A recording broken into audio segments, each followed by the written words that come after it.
happens here. Are we live? Yep.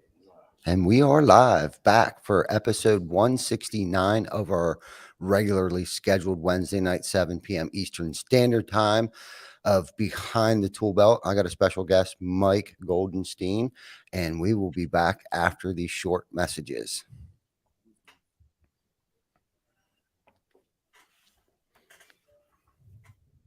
Roofers, you want at least 5 solid lead gen tactics building chemistry. Let's say you have door knocking, referral systems, job site branding, and you add in aggressive SEO, paid ads, and boom!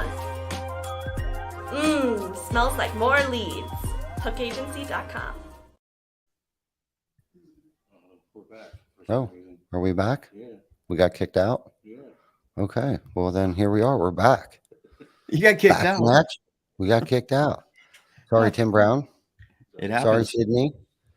But we'll maybe try back later on that. But anyhow, that's what happens. That's technology. You got to kind of roll with the punches. And I think that might even be one of our topics tonight.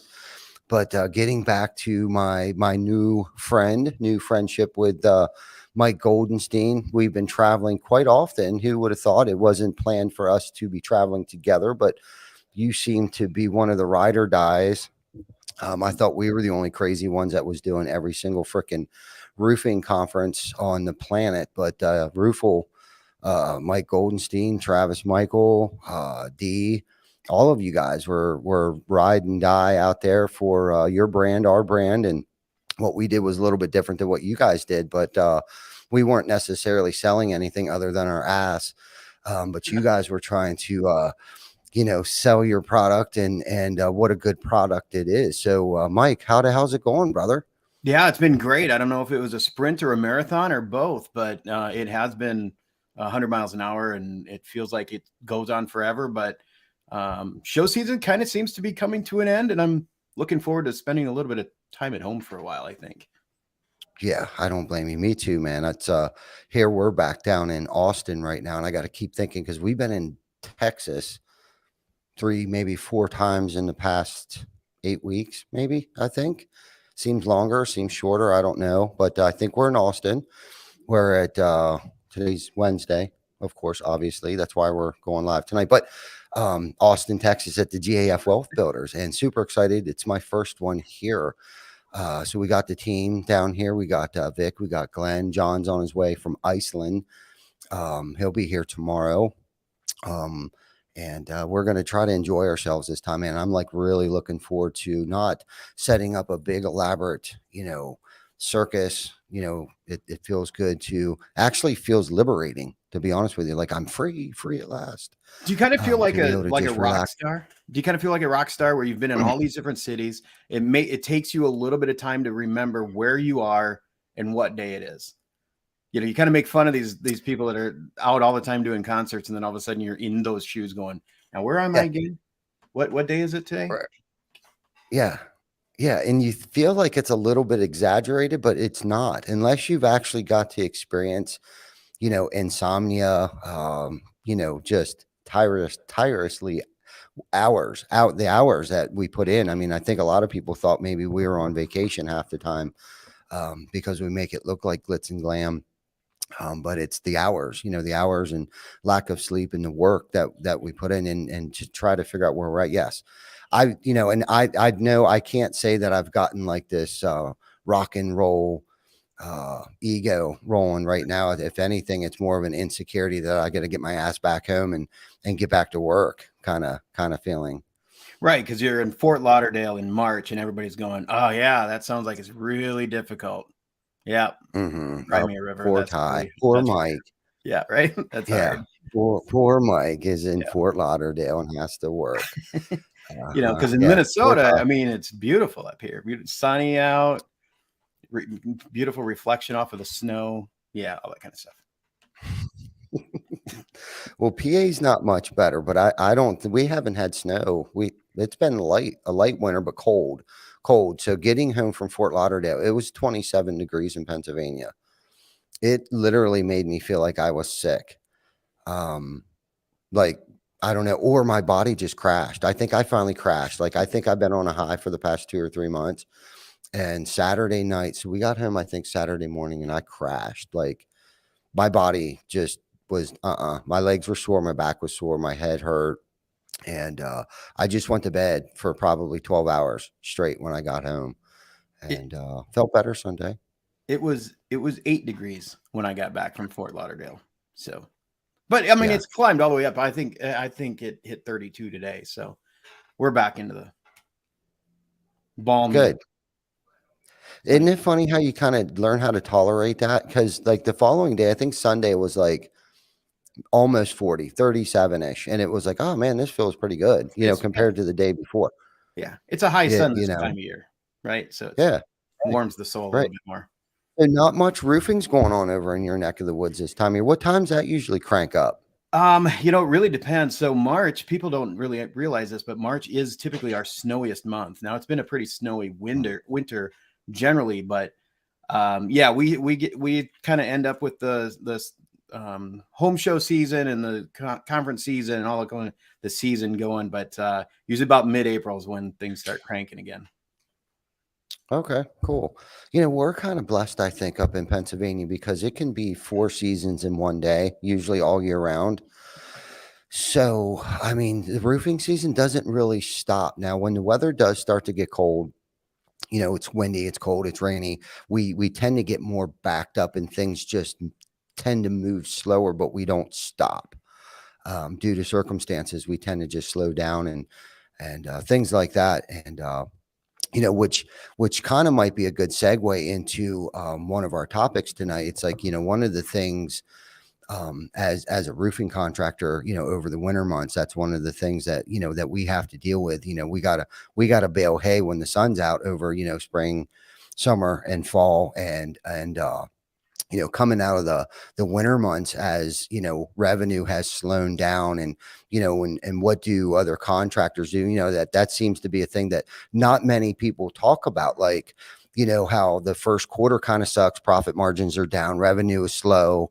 What has people done over the years to sustain themselves? And I'm kind of curious if maybe that's why, at least for the northerner roofers, like why maybe the percentage of roofing contractors don't last longer, opposed to, or the, 1 to 5 year, it seems to be maybe that was I don't even know what made me think of that today. I was just thinking that today of, it's like it's starting to warm up, which means the guys are getting back on the roofs. Revenue is going to start coming in. The profit margins are going to start looking better. And I guess that's probably why I thought of it, because that's been one of our woes for the past 15 years. It's like that struggle of, you try to save as much money as you can to sustain yourself over the winter months and do what work you can.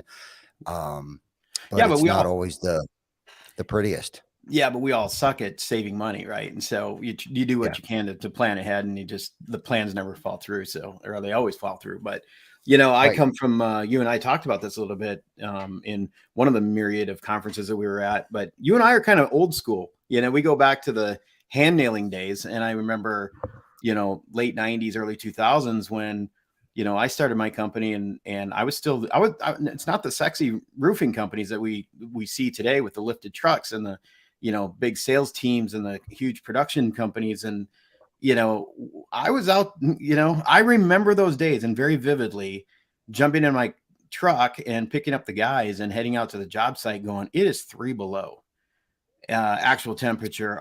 Are the guns even going to work today? Because you don't have that opportunity. And, we were working at those days, $280 a square was a pretty good price to be working, back then. And, it's a different world today than it used to be. But, when you talk about making hay, when you can make it, man, there was a time it wasn't like that. I mean, you worked all year long or you didn't get paid. Yeah. No, and that's kind of the mentality that definitely for sure that I grew up in. And I think that's why we do what we do all winter long, is because that's what I'm accustomed to. And like you said, 3 degrees, are the guns going to work? And that was before, like you said, we were hand nailing, and that was before the condensation collectors that you put on before it goes to the compressor. Like your hoses get plugged into this adapter, which then goes into the condensation collector. So that cold air or that heat, I guess, that's produced from the gun blowing through the hose that's going to freeze, and people don't know it. The tanks freeze at night, especially if you don't let the air out because of the condensation in the tanks and stuff. And those are the things that we battled. So You know, and I don't know. I mean, some of the stuff you just make up as you go along, but you'd put the pneumatic oil in the guns and you'd put antifreeze in the hoses and hope that they didn't, hope it all works, and I remember so many of the days, and I figured out early on, because you couldn't get these gas compressors working or to run.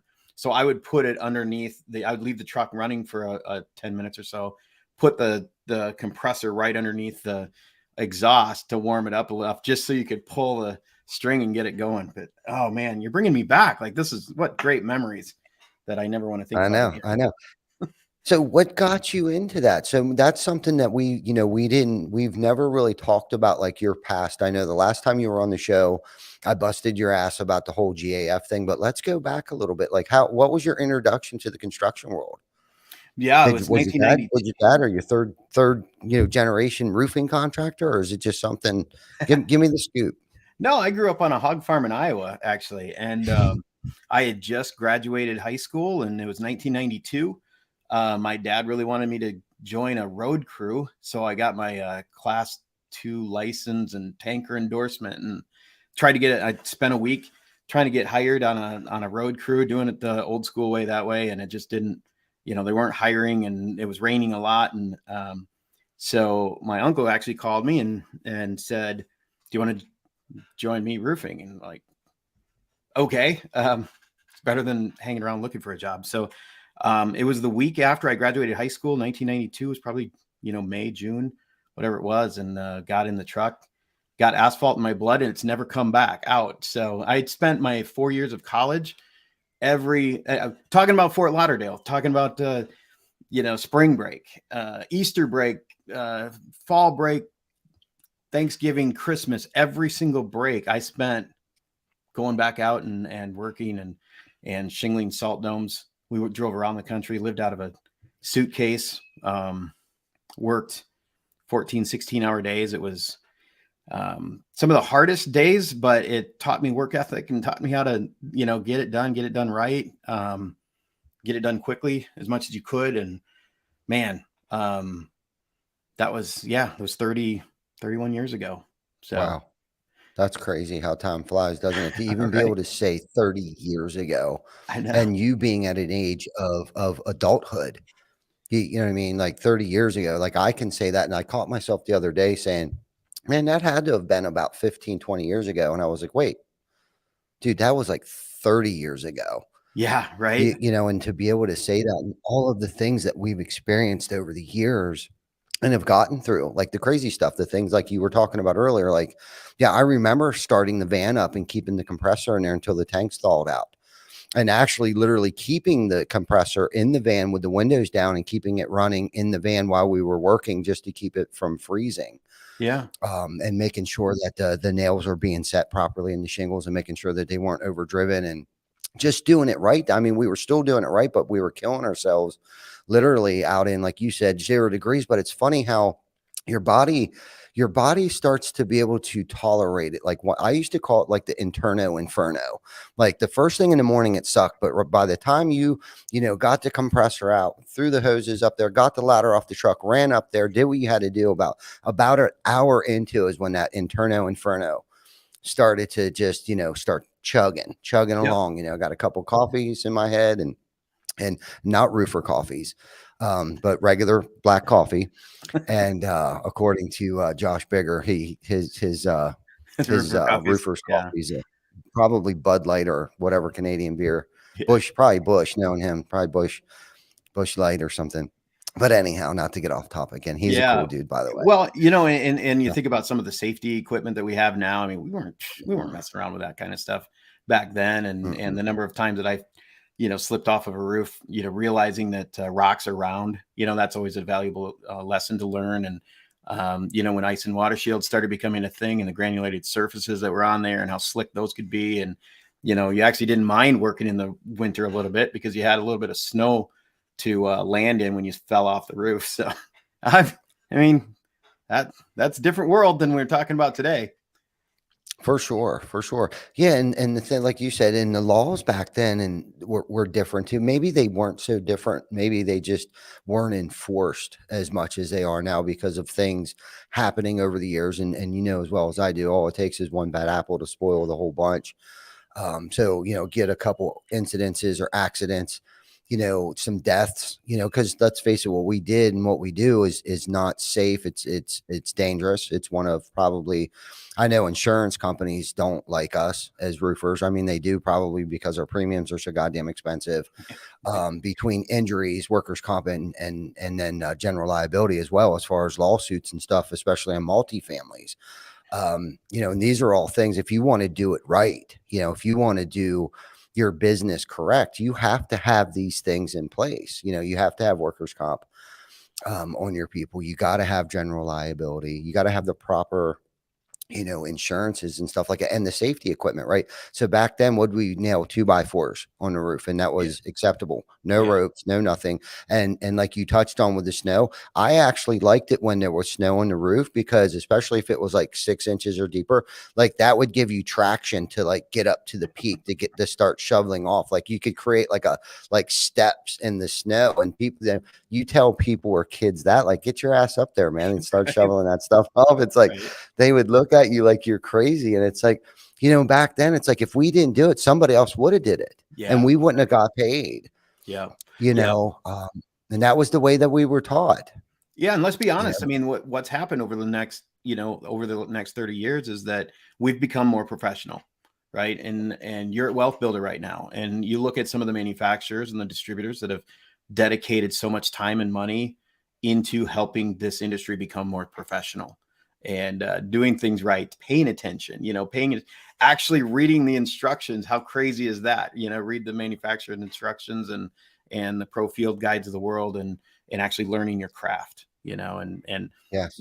have a contract. How crazy is that? And Yeah. so yeah, it's a different world in the space today. And It really is. And training, you know, you touched on it there a little bit. We call the field guide the Bible. That's yeah, the GAF Bible. And so many people, I'm a big fan of GAF. So we call it the Bible, and we feel like a lot of other single manufacturers try to copy that, you know, and it either meets or exceeds, you know, standards, you know, yeah, as far as shingle manufacturing, installation instructions or local codes and stuff that we have to follow. I feel as if you're following the field guide, the pro guide, you're going to be spot on, or you're going to exceed the expectations of the local authorities, code enforcement and things like that. Back then in the day, we didn't have that kind of stuff. It was just what our grandfather or what our dad or our uncles or our brothers or the guy down the street told us how to do things, and how small-minded back then they were, and how small-minded. And I'm not saying that in a negative light. There was just that way that they did it. And that was the way that we were taught. And I think the mentality back then too is like, that's the way that we always did it. And rolling into what you said, you know, how much more professional we're trying to make this. yeah. And I have a personal experience with that as well, that put me in a different place, because I was served papers like in 2003, 2004, something like that. And I was being sued for $450,000 on a multifamily that we had done new construction. And, for a little guy like me that was just, still shingling installing my own shingles, it was incredibly fearful to me. This is someplace I'd never been before. And that's what got me into the pro field guide for the first time. And, cause I look at a Bible, by then I'd already been doing it for, 10, 11 years, thinking that I knew everything there was to know about shingling. And that document saved me, because I went through there step by step, and everything that I was being accused of, I went, well, this is that page, and this is this page. This is how you do it, And so being able to give that to the attorney and taking that to court, and only to come to find out. And this is what I think a lot of homeowners or people out there that are not in the industry don't understand what it's like to be in business for yourself. Like, you have a huge target on your back, and you never know where that arrow is going to come from. In this particular project, the homeowners association didn't like the driveways, and the privacy fences. So they sued everybody on the project. And suddenly I'm being served papers for $450,000 as a, you know, as an LLC, and going, this destroys my life if I lose this. And, you know, but then going and I was actually able to, again, this is disappointments, you know, when you're feeling with this and you're like, and you kind of go to, it takes you to a different place. But I went and spoke with an attorney. He actually let his expert that he had hired, let him go, and he let me be in on the entire process. And I know that I remember the judge coming in and saying, you know, I know they want this much, and we want to settle this as far as today, as much as we can. And you know, I want you to really put your best offer forward, because everybody's getting sued, and we're going to try to, you know, make it to I think they wanted 1.3 million. And he said, I've looked at all the evidence, and I want you to really come out with a strong offer. And he says, I think you should really consider seriously offering $15,000. And the attorney that was working with me had already told me that the insurance company was already prepared to offer 60,000. Wow. You know, but when you're in those rooms and you're like, no, I don't even want 15 grand. What is this? Yeah. I did nothing wrong. It doesn't matter. It just doesn't. Yeah, I got a similar story. And but I was gonna ask you before I got into that. You know, if you're in business for yourself and a small business owner, man, there's definitely some horror stories that we go through, and sometimes it makes us and sometimes it breaks us, and a lot of times it depends on if we want to keep fighting through it or not, or just throw our hands up and give up. But like how did you get through that? Did you eventually just cough up the money? Did you turn it over to the insurance company, or how did you handle it? And so, twofold question: what would you have done differently? Yeah, I mean, and so this is really what the start of what became a new career for me with GAF, and what has continued to drive me and fuel me even to today. I didn't know what to do. I had no clue. I get served these papers for $450,000. I have no idea what my first call is. And I can't remember who I did call or how I ended up, but I just called the insurance company first. And they said, don't worry, Mike, we got it from here. And legitimate. And that was really it. And I don't know if it still works that way today, but I had no clue who to turn to, what to do, who to ask questions, you know, where to find help. This particular one worked out fantastic. I can't imagine doing anything different, but I think my mind worked a little bit different too, where, you know, I kind of knew enough about my trade. I knew that what was happening. I knew where every nail was in those roofs. And so that was a little bit different too, because I knew how they were built. I was there, I built them. So for me to go back and document everything, I don't think that's normally, especially in the early 2000s, late 90s, I don't think that's the first thing that you do is go document, you know, the claim or document what you're doing. But that kind of came second nature to me early on. And so, yeah, I mean, to be honest, I think I kind of skated through that one with very little friction, and I don't know that I would even do anything different, but to be in the dark and to be as lost as I was has really, when I became a GAF rep then in 2010, that's really what I wanted to do for any customer that I came across or any contractor.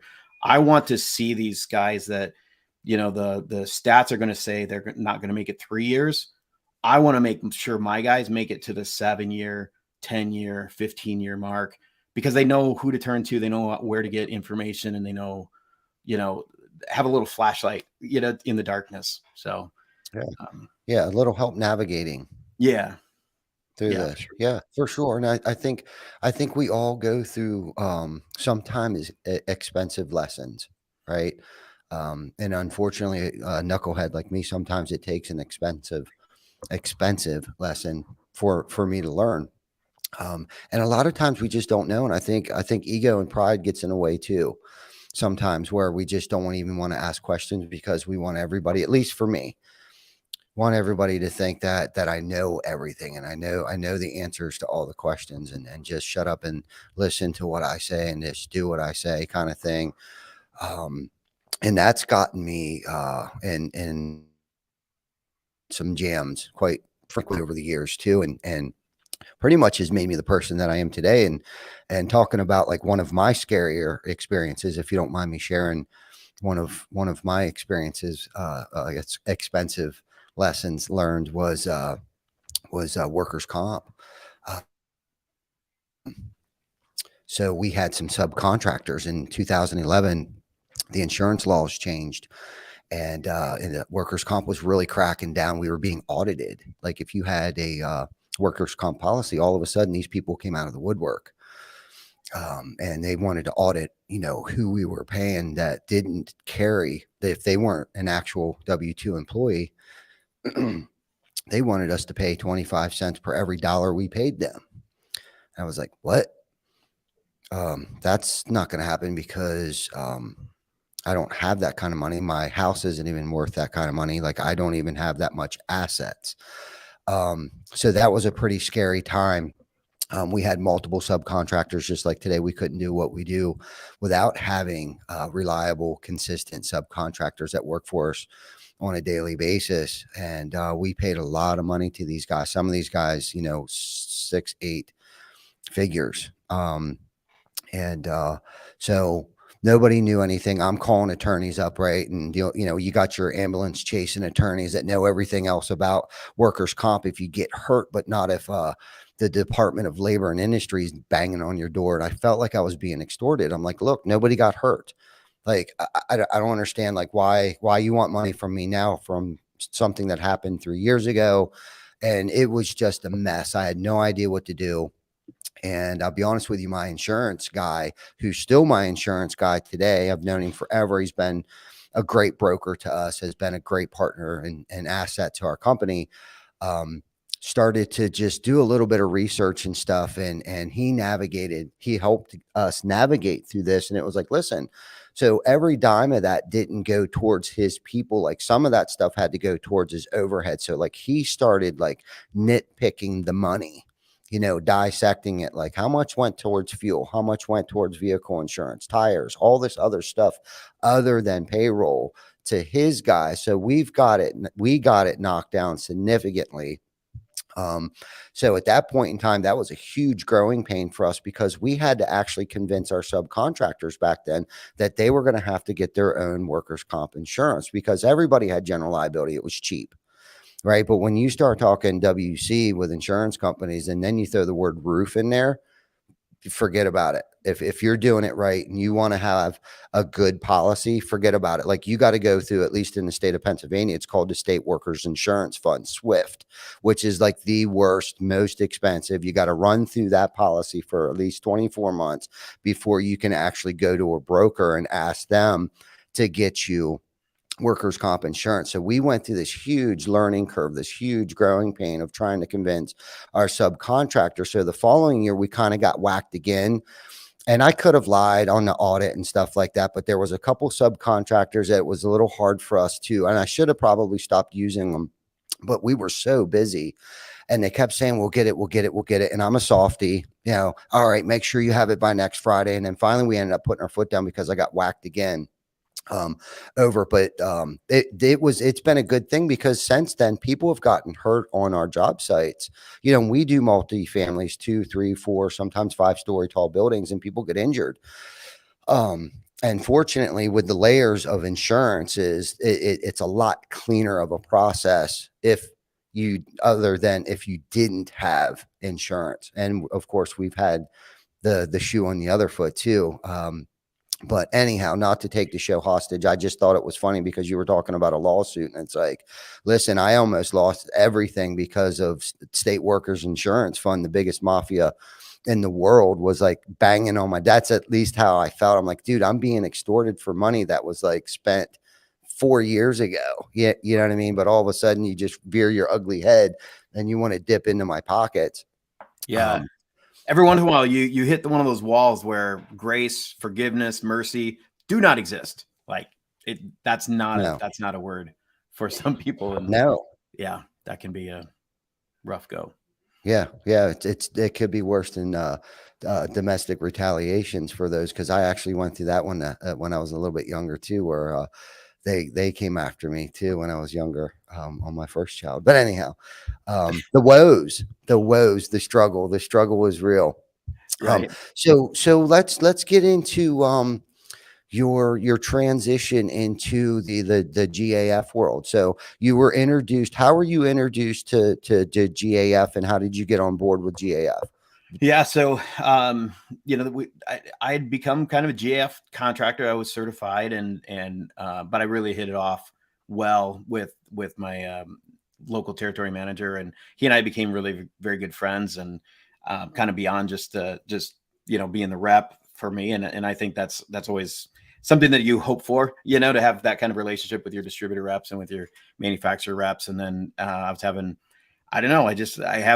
lunch with somebody and found out that he was getting promoted and that there was a position that was opening up. And I said, well, who's taking his place? And by this time I think I was at 35. I'd never been given a paycheck that had deductions in it. Like, I had been a entrepreneur my entire life. I had always been my own boss and owned my own companies. And when I put my hat in the ring and said, I don't even know what this thing is. Benny Fisher has a story similar to this too. Like, I mean, that sounds like fun. I think I know how I do that. Mm-hmm. And so I put my hat in the ring and did not get the job. So I was passed over. And they hired a couple, and actually there was 2 positions that opened up simultaneously. I didn't get either one of them. So that's how bad of an interviewer I was. But it was that point where I really realized that, because of the disappointment that I was feeling at that point, I was like, man, I think it's really time for me to get out of doing this roofing thing, because I was 35. You talk about that morning when your body just kind of loosens up and you just have a go time. Once I hit 35, my body was not recovering anymore. And so I was in pain all the time, and 2 knee surgeries and shoulder surgery. It was just, I was a mess. But still going strong. But and then I got into about 8 months later, GAF had a composite decking division. I don't know if you knew that back in the day. So when they acquired Elk, they also acquired a composite decking division. And so I wasn't good enough to make the roofing crew, but I was good enough to be onboarded as a rep for the composite decking division. And that was my introduction into GAF. I did that for just less than a year. I was so bad that it took less than a year for me to close down that division of the company. And I was going to be losing my job at the end of the year. But I got a call again from Jim Welch, who was the regional at that time, and said, hey, I need a North South Dakota rep. Would you be willing to do that? It was literally days before I was getting losing my job there. And I said, absolutely. So I spent 3 years in North South Dakota, got promoted to the Twin Cities, and then got promoted to national accounts after that. So it was perfect for me. It was fun. It was a good ride. Gotcha. So national accounts. So you were a little more than a TM? Yeah. So I spent about 10, 11 years as a territory manager. And then right at the end. So I had dedicated my life to trying to make contractors' lives better. And one of the reasons, the easiest one for me, so this is when you're not a very smart person. And so it was the stuff that I didn't know that I wanted to learn. And I'll always remember, we're cutting our teeth. We're trying to grow market share. We were trying to handle some of the storm restoration that was happening in the Twin Cities. And I didn't know anything about it. I didn't know Xactimate. I really didn't know how it worked. I didn't know, how were these national guys coming into town and doing all of this volume. And people kept telling me, well, it's whoever's got the biggest rebate. If you want the business, you got to have a rebate. And I said, okay, well, let me find out if that's really true. And I started learning from people who knew a lot more about it than I did. And slowly grew more and more into understanding how it worked. And then plus combine that with some of the stuff that I got nerdy about, which was codes and manufacturer's installation instructions, and then understanding more and more about the insurance company, so that, by 2013, I was really working on that stuff. By 2020, really 2018 to 2020, I'd really kind of made a name for myself with GAF and converting a lot of business, especially the storm restoration business. And I kind of created this entire program within Minnesota. and saw extremely good results from it. And because of that, then I was kind of promoted into this national accounts with storm restoration focus that they were just building. And they came knocking October of 2021 and said, all right, you've proved it here on the local level. Let's see you take it national. And I kind of felt this is where my ego, you were talking about ego a little bit more. I think my ego kind of took over and said, I got this figured out. I know how this works. I remember even having the conversation saying, this is what I was born to do. Like, this is like the culmination of all my efforts for 30 years. This is my job. This is what I was born to do. And I think that ego ended up, I was going my own direction, and it was not a direction that GAF was going. So that went south in less than a year. And so that was ended up pretty quickly. It was just less than a year. It was about a year, almost exactly. But, the resignation came pretty quickly and swiftly, and suddenly I disappeared. I lost my phone. I lost my email. I just kind of disappeared. And some pretty dark days for me, because I was thinking that this was my future. This is what this is what God had created me to do. Of course. So, all right. Like I can only imagine you thought you were going to end up retiring there, but so you touched on a little bit about your ego and stuff like that, and that's very admirable of you to identify that, I guess, if that's the word that I wanted to use. But so many of us, it doesn't sound like you have a resentment towards them whatsoever. It sounds like that you've been able to identify, like, okay, like, look, this was my fault, like a growing point, right? And without pain, without growth, there's no growth without pain. At least for somebody like me, like, I have to experience pain, and 99.9999% of the time it's self-inflicted pain. And I'm not saying bad shit doesn't happen to good people, but for someone like me, a knucklehead like me, who thinks that I got this figured out and I have arrived, you know what I mean? Like, I got to hit a brick wall, or someone's got to smash me upside the head. Right. And it's usually because I stuck my own foot in my mouth. And then I got to feel that pain, and I got to suffer some consequences from it. And then all of a sudden I'll think it's a good idea. Right. Even though you've been telling me to shut my mouth this entire time. I want to take the credit that, hey, I decided to shut my mouth now. But it sounds like you've humbled yourself, and I've always looked at you as a very humble dude. Soon to be the court jester of roofing. Heck yeah. Is what we're going to nickname you or label you as is the Jets. What is it? The jest. Oh God, I can't even say court it. Jester. No, Boom Mike. Yeah. Boom Mike. Boom That's Mike. me. That's right. Somebody put that in there. Boom Mike. Boom Mike. That's right. Yeah, absolutely. But no. Yeah, it's it's cool that, unfortunately it's like that door closed, but like two more opened up. Right.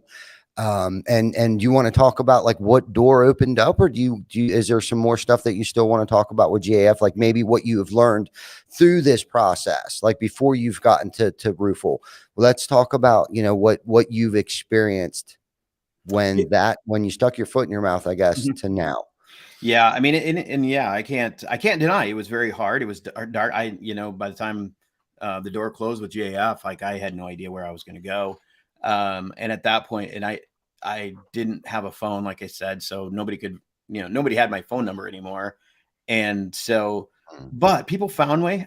They reached out to me on Facebook or messaged me, or, figured out my phone number from, and that's where the community kind of comes out in support of me and my whole thing. And I could ask you, I mean, when you say things like, I am not going to burn a bridge. I'm not going to burn a bridge. And to some people that's weak, sometimes you got to burn the place down. And I never found value in that. And what I really appreciate, I have no hard feelings to GAF. I think I have been received back with a lot of open arms, and for that I'm very grateful. I have a lot of tremendous friends. Some of the greatest relationships of my life will always be there, and to be in a position where I didn't. Yeah, I mean, at the same time, I've so appreciated getting to know so many of the more people. I mean, it's just wonderful folks at Atlas and at Owens Corning and at IKO, and just being able to be a little bit free to speak with a broader audience has been such a blessing. And really looking back at it too, the thing that I've appreciated the most about the switch to ROOFLE has been I get to create again. And I don't take that soft at all. Like that was my favorite part of doing what I did at GAF, was creating something, which is the storm restoration, focus for my career.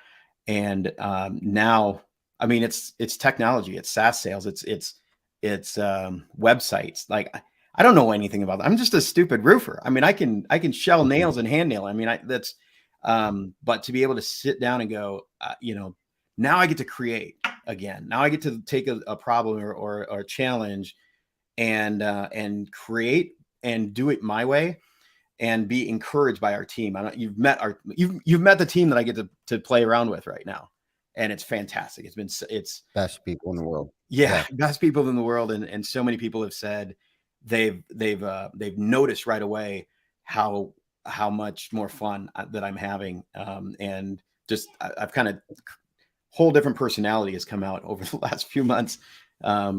Which, being able to play the court jester every once in a while has been a lot of fun for me. Yeah. I love that, Mike. I really do. And you do have a great team that you work with. And, you're a perfect example of, how we can make any situation as worse as we want or as good as we want. And fortunately, at that time, you had a decision to make, and I'm sure you wanted to burn that place down. But you didn't. You decided to make that situation as good as you possibly could with the situation that you were dealt at that time. And I know for me, I've made situations worse than what they needed to be. Right. Yeah. Like I've made it worse, blew it out of proportion, and whatever they did to me, whatever I felt like they did to me, my actions would actually trump what happened to me. And like took the focus off them and put all the focus on me. But it sounds like you chose to kind of walk away quietly, I guess. And like you said, it has opened up actually more opportunities, and people are now warming back up to you, I guess, or you're receiving, the open arms, at this time. And it's just funny how, at least I call it how God works in my life today. And how this has opened up many, many other doors and opportunities and friendships to be developed, and the skills that you've learned. And I use the term, I'm a roofer. You know what I mean? And it's like, I'm guilty. I think I even said it today. And after I said it, I thought, God, it's like, yeah, I'm a roofer and I'm proud of it. I'm proud that I'm a roofer. I used to say it in like a negative light. I did it myself, and it's like, Mike, yes, you're a roofer, bro, but you're one of the smartest people that I know. You know what I mean? So it's not a negative thing that you're a roofer. You're one of the smartest people that I know. And some of the smartest people that I do know is in the roofing industry. And I think you're a part of that movement, right? Like we need the Mike Goldensteins, we need the Travises, we need the Joe Hoffmans, pardon me. We need the Joe Salowitzes. We need the Chris Hofstras. We need the Tim Browns. You know what I mean? There's like this movement that's happening right now. Becca Schweitzer, you know what I mean? I had a great conversation with her at the Roofing Process conference, and like, we need her. We need the Benny Fishers. You know what I'm saying? In our industry, because we're trying to leave this place better than the way we found it. And I feel like you're that guy. And I feel like that's why we gravitated towards each other. And now you have an opportunity once again to improve the quality of another roofer's life with the product, the company that you work for. Like, this is your purpose. You know what I mean? It's kind of like, maybe you didn't know what your purpose, you thought you knew what it was, right? But now it's like, you know what? Now it's really being defined for you. Yeah, and I do appreciate that, because I don't know, man. Yeah, I feel like God put us on a path. Yeah, one of the first people to reach out to me, and I appreciate all the words, man. That was very, very generous of you to say. That's fantastic. And you're absolutely right. And I do want to say, like, those relationships that I had that I fell back on during those tough times when I'm figuring out what's going on, with my career and what's going to happen next. And I had Joe, one of the first people that found out and reached out to me and said, Mike, this is perfect timing. I need you at ROOFLE. When do you want to start? And, I'd had a couple of conversations with some other people, and those were great opportunities as well. But so many of them is like, I'd already been down that path. There was a little bit of feeling, and having Joe reach out to me and say, I've got a perfect spot for you, and I need you to start, join my team. I kind of knew what ROOFLE was. I didn't really, but I kind of knew. And Joe said, trust me, this is going to be huge. And I trusted him, and I'm like, all right, that's all right. Let's do it. I have no idea what this is. And I'd seen it. I was impressed, whatever, but I didn't really understand it. And then a couple of weeks into it, I'm like, holy crap. Like, this is really good. And then working with Travis, it's always weird to work for a boss and introduce to a boss. Are we gonna get along? Are we gonna sync? And he's one of the most fantastic people on the planet. Matthew and Brad, two of the most brilliant people on the planet. Working with this team has absolutely shown me that God is merciful. He does have a plan. And a divorce was probably the only way that I was going to ever move away from JF and into a opportunity like this. So can't say enough about how excited, the life after disappointment has been for me personally, certainly in the last 6 months. Mm-hmm. Mm-hmm. Cool. Why don't you tell us a little bit about the Roof Quote Pro 2.0? Don't mind telling us. Yeah, 2.0. A little bit about that. Yeah, so we have really focused on staying at the top of funnel in the lead generation space. So our focus and mission is to be that ability, that technology that installs on a contractor's website to be able to give a compelling reason for your web traffic to push that button and give you their contact information. So many times, so many websites have, click here, give you all your information, and we will give you a free inspection. And nobody's really compelled to push that button. About 2 to 4% of the time, if you're lucky. They're just not that interested in giving all their contact information for a free inspection or an invite into their home.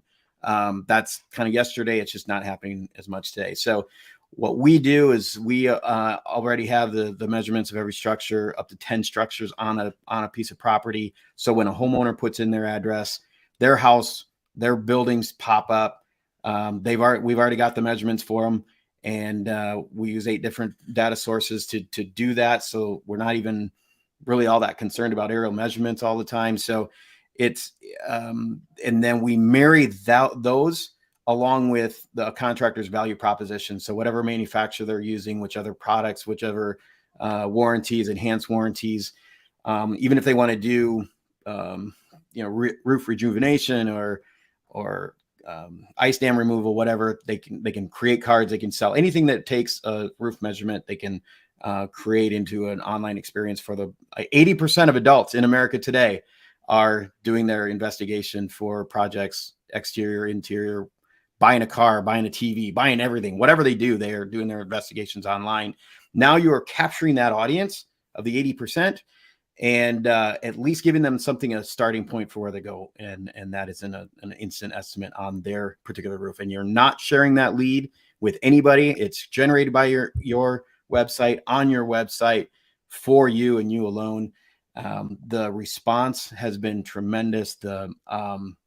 Everybody from the owners saying, the dozens of leads that they're being generated in just the first, few days that they have it on there, to the salespeople who are saying these are the best qualified leads we've ever had. They're not in competition with, multiple contractors on it, and for the price that is a fraction of what they're typically paying for leads at that point. So 2.0 also, we are integrating into it two different things. It's first and foremost is financing. We do have a financing partner now that's integrated into it. So now when homeowners are getting a first look at a price of what their roof replacement would look like, they're also being able to do a soft pull, pre-qual financing. So when you get that lead, you also see how much they would qualify for financing. So it's about as hot of a lead as you could possibly get.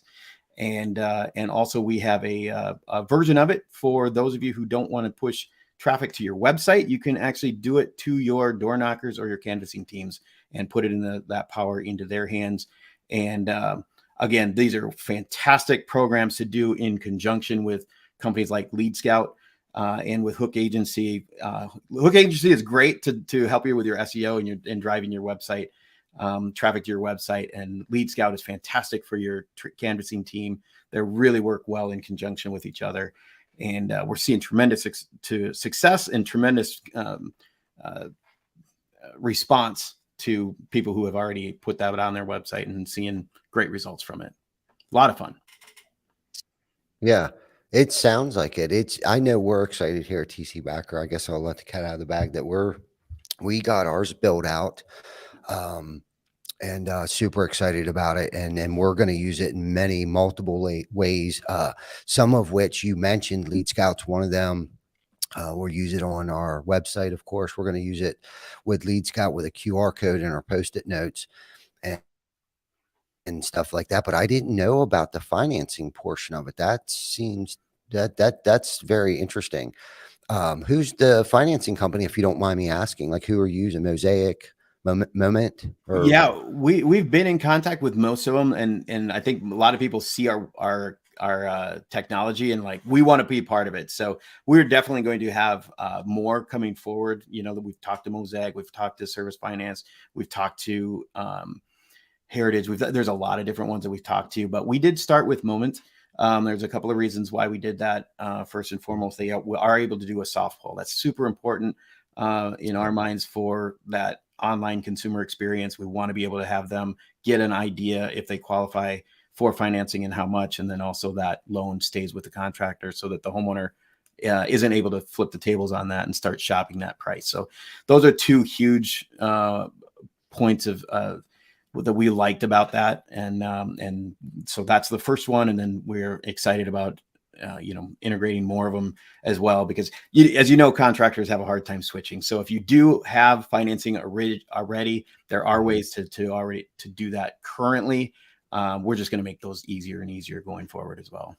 Okay, so if we already have a financing company that we use, you can kind of bolt that on, for lack of better terms, into your program. Yeah, or sure. Platform, I guess, for us contractors. Yeah. There's different places where you can put the hyperlinks into that process, and the homeowners can get an instant, or however your financing works. You can put that right into your estimate and get the same information. It's just not integrated into our software quite yet. Yeah. No, and I like the point that you had mentioned there, that they do a soft pull. Moment does that soft pull. That's huge, because I know, a weirdo like myself, I hate getting my credit pulled. Hate it. Yeah. Especially if you're going to go buy a car or something like that. They just like rip through. Next thing you know, you got like 15 points whacked off your hard-earned credit score and stuff like that. But for someone to be able to do a soft pull before they go digging deep into that, and let's say you don't even get finance, and let's say you got like a 625 credit score, right? And they go ahead and do a hard pull, and then they whack you for 15 points. Now all of a sudden you're down to 610, which might take, could take 3 to 6 months for that to come back. So to do the soft pull, I think that is a very, very important point that you had brought up. And I also heard this about Moment, that they do take a lower credit score. Correct me if I'm wrong, Mike.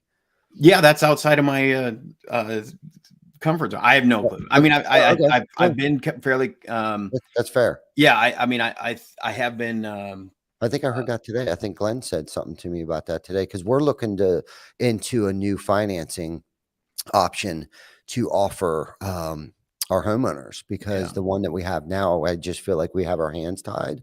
I think we've maxed out maximize as much as we possibly can, and we're just kind of searching for other options. I want several options that, a second chance, a second look type of option, especially nowadays. Everything seems to be financed but a roof, and it seems like the roofing industry is a little dated on that. Like, we need to get caught up on that. Like you said, e-commerce, like everybody's buying everything online.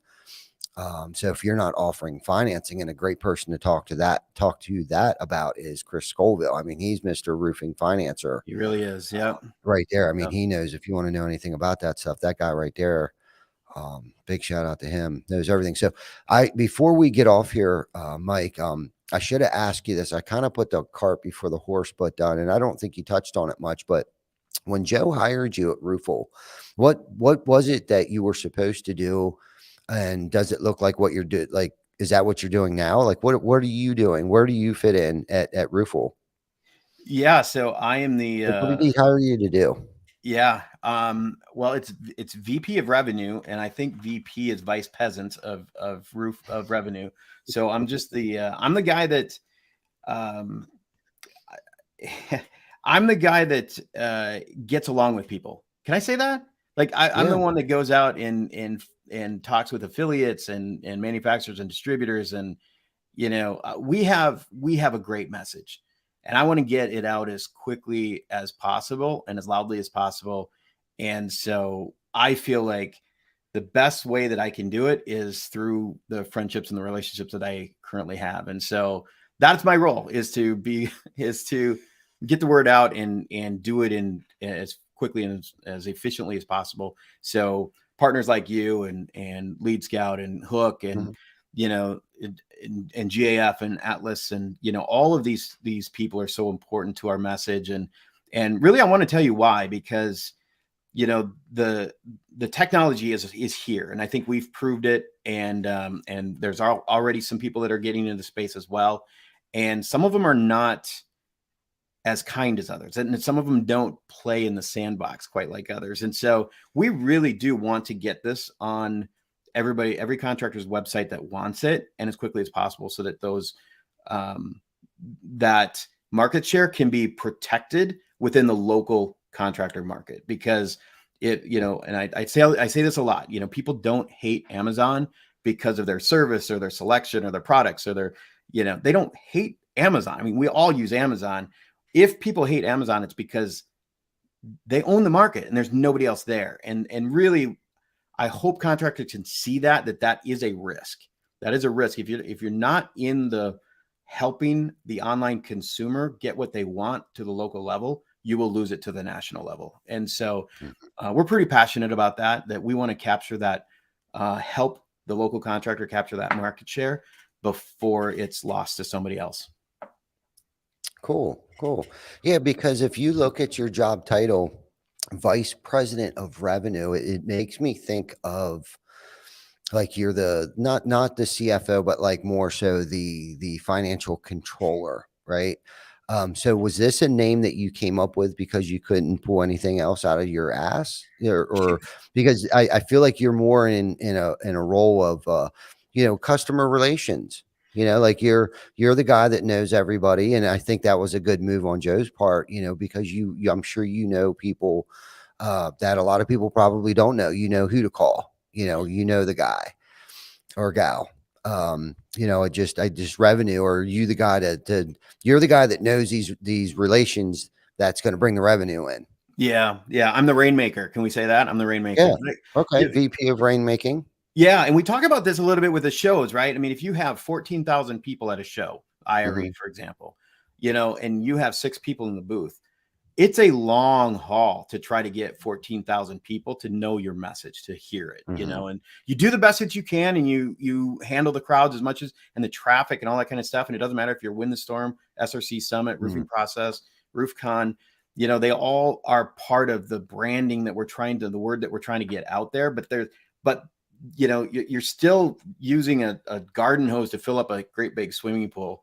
So as VP of revenue, what I'm trying to do is trying to get a bigger fire hose to try to get out the word a little bit quicker. So my job is to, get that exponential growth, get the word out to the people who will get the word out, right? So so we're trying to grow the branches of the tree nice and wide, so before it's too late, right? Because there are some very deep pocketed people out there that would love to see and get piece of the revenue stream that is in the roofing industry right now.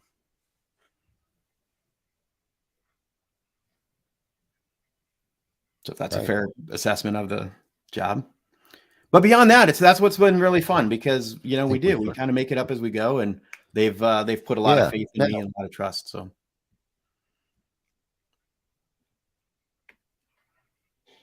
yeah.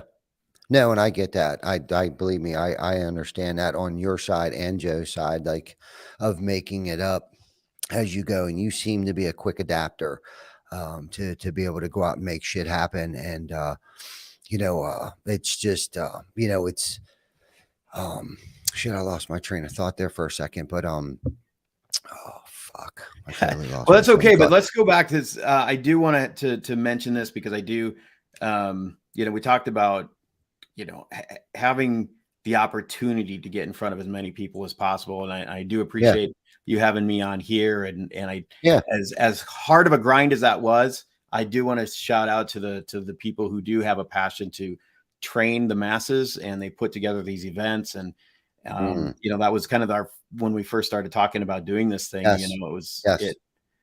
Thank you. Yeah. It's one of those things that, you do the best that you can, you put yourself in front of as many people as you can.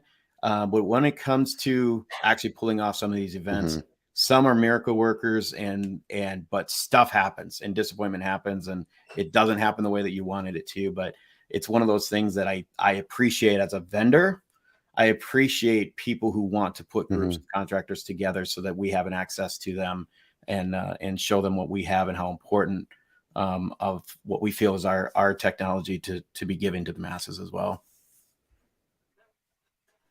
Yeah. No, and that's a good point. Not everything's going to go exactly the way that you want it to go. And we experience that a lot at TC Backer when we go to home shows. We just had one over this past weekend. It was down in Frederick, Maryland. It was in like 8 different buildings. Nobody knew where to go. Like, the venue was crap, right? The team didn't bitch. We had a business meeting on Tuesday. We talked about it, and it was like, my first response was, okay, it's a learning lesson. What could we have done differently? Where could we have positioned ourselves? Where did we play a role in this? Like, how did we handle it ourselves? And what can we get from it? Because like you said, there's a lot of moving parts, especially as big as they tried to do, whether, not to take the show hostage again, but it's like, okay, so you got to learn how to adapt and overcome situations, and and get over it. Like, don't get stuck. And this is the thing I think a lot of people get jammed up on. It's like they get stuck on that 5%, right? That magic magnifying mind blows that 5% when 95% of everything else over here is like going so great. Right. Like they're not capitalizing. And let's reverse that a little bit. Let's say 95% of it is going to shit. Right. But there's 5% of it that's going good. But like they can't figure out a way to like capitalize on that and to be an entrepreneur, a successful entrepreneur or manager or leader or trainer or coach or whatever you want to label yourself as at one of these shows. If you sit around and get upset and lose that creative thought of like, how can I make the best of this situation? Yeah, it's going to be shit. But I think a lot of that has to fall back on you. I mean, we do things all the time and it doesn't quite work out. But if you really look at it, it's like, okay, well, we just got 3 leads out of that. We just made 3 more relationships that we didn't have before. And we all know relationships are today's currency. I've had relationships that go back 20 years. I still call this guy up or text him, this one particular gentleman, and thank him just randomly out of the blue. I still give him the credit where credit's owed for helping us be who we are today, because not just him, but the relationships that were created because of networking with him, through him, right? So let's say we only got 3 leads. There were supposed to be 10,000 people at this show, 1,500 show up. But let's focus on that 5% for a minute, the positive 5%, the 3 people that we did meet. Now we have new relationships. And if you do a good job, that 3 should turn into 9 more relationships, right? Is that kind of where your head was, Mike? Yeah, 100%. And, and I came across a stat a few weeks ago, and it said that Tony Gwynn could go, I got to remember the number. I think it was like 0-700 and still would have ended with a career batting average over 300, which means he could have played for an additional 3 seasons, not gotten a single hit, and still would have ended with a batting average over 300. So, and what that said is, if you're consistent over a long period of time, you will see grace in those failures, and so again, going back to what you were saying about relationships, if you're consistent with your relationships and you're not burning bridges, it's amazing what's going to happen when you do start making mistakes or some stuff starts happening. You'll be surprised at how much grace is going to be shown back to you in hindsight for that history of relationships and the history of consistency that you've shown over that time. And I think that's part of what has, helped me in my transition. It's helped you, I'm sure, in a million different ways as well. Mm-hmm. And that's what we can really fall back on. And when you have situations like, an ice storm in Texas, who could have figured that? And, computers going down in, thousands, tens of thousands, possibly, contractors stuck outside of the vendor show. You can't make it up, and there's every single show I think we went to had a very difficult something happened, roofing process was had to move the dates, and you stay unemotional about it. You appreciate it for what it is. You take advantage of the people that are there, and you continue to grow those relationships. And that doesn't mean that, you do it again next year. Maybe you don't, but it's something to stay positive about and do better next time. Absolutely. No, absolutely. And what you were talking about, I call that the trust bank, right? Like we build up this trust bank, and every now and then we got to take a withdrawal from that, where we just might fail. We just might not meet your expectations, but you've built that trust bank up. And like you said, over time, you are shown grace, but hopefully at those times where you have to make that withdrawal, hopefully it's a learning experience, a learning lesson on how we can improve our process, how we can improve, how can we have a backup computer system if it crashes next time? How can we accommodate 10,000 people so it's not a 4-hour wait?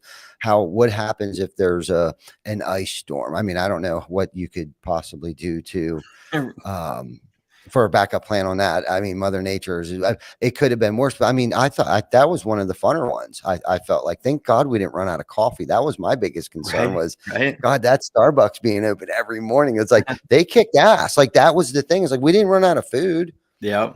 Yeah.